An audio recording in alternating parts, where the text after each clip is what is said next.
I woke up one crisp October morning in 2024 to a silence that felt like a punch to the gut. For 20 years, the soft gurgle of the creek behind our house in Willow Creek Estates, a quiet subdivision in Oregon, had been my morning alarm. In the dry summer months, it was the chatter of robins and chickadees in the cedar trees lining the banks. In spring, it was the steady flow of runoff weaving through the stones. That Tuesday, at 6:30 a.m., there was nothing, just a hollow, unnatural quiet that made my skin crawl. I slipped on my work boots, told my wife, Ellen, I was checking the culvert, and stepped into the chilly Pacific Northwest air. I'm a retired civil engineer, spent 30 years building bridges and dams, and a stint in the Navy learning how things break under pressure. You develop a sense for how land breathes, how water moves. That creek was the heartbeat of our neighborhood's drainage system, a humble ribbon of water that handled spring rains better than any storm pipe. As I walked the 50 yards from my porch to the creek bed, the silence grew louder. No birds, not a single chirp. Then I saw Ida, brutal, gray scars stretching 30 feet across the banks. The creek was gone, buried under a slab of concrete, still reeking of chemicals. The edges were rough, the work hasty, like someone had rushed to hide a crime. A flimsy sign on a plastic stake read, "For community safety, authorized by Willow Creek Estates HOA." No warning, no notice, no heavy machinery rumbling through, just this ugly dam choking the land. I marched to the HOA office, a squat building by the neighborhood entrance. I wasn't mad yet, just focused. Problems don't get solved with anger, they get solved with questions. The clerk, a bored 20-something, was scrolling on her phone. I cleared my throat. "Morning. I'm James Whitaker from 214 Cedar Lane. What's with the concrete in the creek behind my place?" She didn't look up. "Oh, the flood barrier. Yeah, it's for safety." I kept my tone even. I didn't get a notice. Was a permit filed with the county? That got her attention. It was an emergency measure. The board voted on it last Wednesday. Closed session. Closed session HOA code for, we did something shady. I asked for the meeting minutes. She shook her head. Then Patricia Hensley, the HOA president, strode out, clutching a tablet like a shield. "Mr. Whitaker," she said with a smile as cold as the concrete, "I see you've noticed our community upgrade." I didn't blink. I noticed someone filled a waterway with cement. Patricia. No permit, no heads up. She waved me off.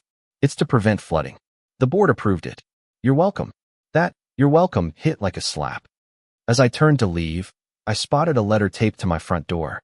It was a $1,500 fine from the HOA, citing my old stone retaining wall built in 2003 to stop erosion as an unauthorized drainage obstruction. They'd block the creek and then fine me for their mess. I crumpled the paper, staring at the gray slab in the distance. This wasn't about safety. This was war. Ellen was in her armchair by the window, a mug of coffee gone cold. After her heart attack 2 years ago, she'd fought hard to regain her strength, but sudden changes rattled her. The creek's disappearance wasn't just a nuisance. It was a threat to the stability she clung to. "James, what happens when the rains come?" she asked, her voice tight. "Where's the water gonna go?" She was right. Water doesn't vanish because a board votes it away. It fights back. I promised her I'd fix it, but the words felt thin. I needed a plan. Down in my basement office, I unrolled the 2004 county survey of our property.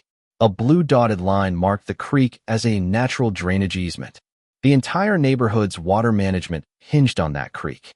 I dug through old photos our kids splashing in the shallows years ago and pulled up satellite images I'd saved every 6 months. Last spring's image showed a vibrant green thread. Now, it was a dead gray streak. The HOA hadn't improved anything. They'd broken the system. The next day, another notice appeared on my door, this time for unapproved lawn grading.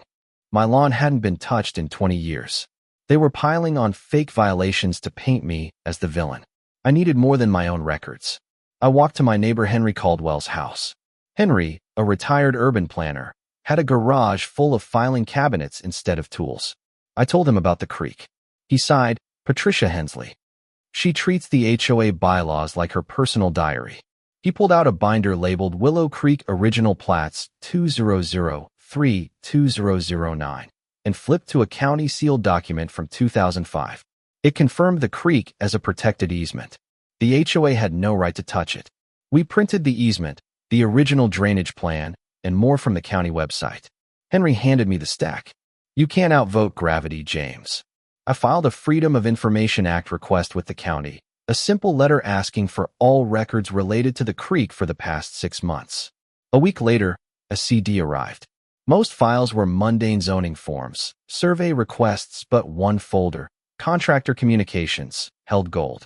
An email from Patricia's personal account to the paving foreman, dated 2 months before her so-called emergency meeting, read, Mike, pour the creek bed fast. Bill it to the HOA maintenance fund. We'll handle the complainers later. Complainers. That was me, Henry, half the neighborhood. No vote, no safety concerns, just a calculated move to silence us. I printed 5 copies and saved it to a thumb drive.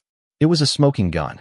I called my nephew, Ethan, a 34-year-old hydrologist who designs flood control systems. He arrived Saturday with a laptop and a laser tool, his face grim as he studied my evidence. We walked to the slab. He measured, ran calculations, and said, Uncle James, you can't kill a creek. That water drains a 150-acre watershed. This slab's a cork in a bottle. When the water comes, it'll find a new path right through those yards. He pointed to the low-lying properties downstream, including the HOA vice presidents and another board members. His topo map showed their lawns already soggy, turning into swamps. Ethan grinned. Nature doesn't care about HOA votes. The forecast warned of a massive storm rolling in from the coast. Ellen watched the clouds, her worry palpable. I'd bought a drone and practiced flying it, knowing I'd need undeniable proof. When the rain hit Tuesday night, it was relentless. By Wednesday, water sheeted across the lawns, hit the slab, and pooled like a lake. Ellen filmed with her phone, her hands shaking.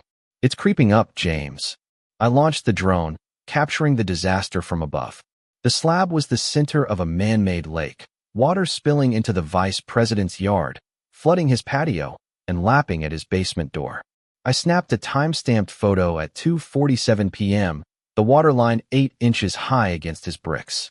Patricia's prized tulip garden was a muddy swamp. She stood on her porch, yelling into her phone, then glared at my drone. An hour later, a courier delivered a cease and desist letter from the HOA's lawyer, accusing me of maliciously rerouting stormwater in retaliation. The nerve was staggering. He'd caused the flood and now blamed me. I copied my evidence drone footage, satellite images, the easement, Patricia's email onto a USB drive labeled Exhibit E, Drainage, Not Revenge, and mailed it to their lawyer. Then I designed a flyer. Why are our yards flooding? It showed before and after satellite images, a map of the diverted water hitting board members' homes, and Patricia's email. I printed 200 copies and slipped one into every mailbox.